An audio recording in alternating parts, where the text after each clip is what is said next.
Hi, welcome back. Now I hope you watched episode 4 of Sally Forrest Speaks, because that told you the story about how we started the orphanage. Now I'm going to share today quite a sad story. It might be a little bit disturbing for some of you, but it's the story about how we found our first child that came to the orphanage. Now the orphanage is in Thailand, and we received a telephone call from one of the social workers that there was a baby that they thought was in trouble and that needed some support.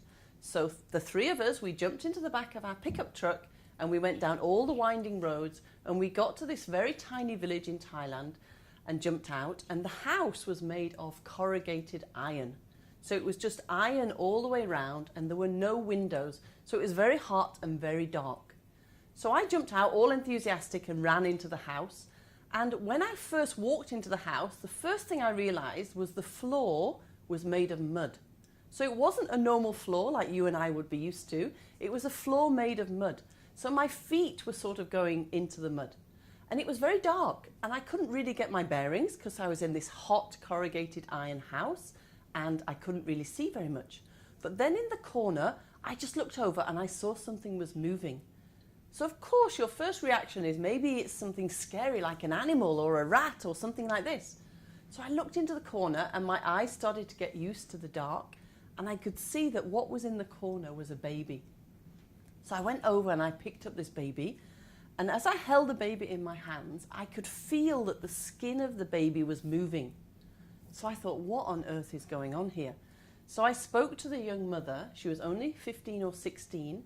She'd given birth to this child and she didn't have any money to support the child. She lived in the very basic house, and the only piece of furniture she owned was a mattress.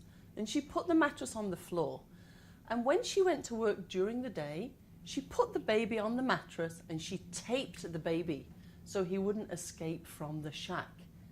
Now, she didn't realize, but what happened during the day when the baby was taped on the mattress was that the ants came out of the mud, came onto the mattress, crawled all over the baby and started to bite his face and even bit his eyes. So when I took this baby outside of the shack and we got him into the sunlight, he opened his eyes, and the whites of his eyes were green with infection because the ants had even crawled all the way up his face and bitten the whites of his eyes. So of course we had an emergency situation. You know, the baby was in a very bad state. The mother decided she didn't want the child. She wanted to give him up to the orphanage. So we took the baby and we took him to the hospital. Now, when we got to the hospital, the doctors took one look at the baby and they said he won't live. But there were three of us, and we decided we're not going to give up on this child. So we said to the doctors, what can you do? So they injected this baby 3 times. So we took the child back to the orphanage, and we were loving him, we were bathing him, we were giving him normal food, and we realized that the child had not had any of this before. He'd only been fed water and rice, he'd never really been cuddled, and he'd never experienced hot water. So for 3 or 4 days, the child was just screaming like a wild animal, and I'll never forget the sound of his cries because it was so memorable.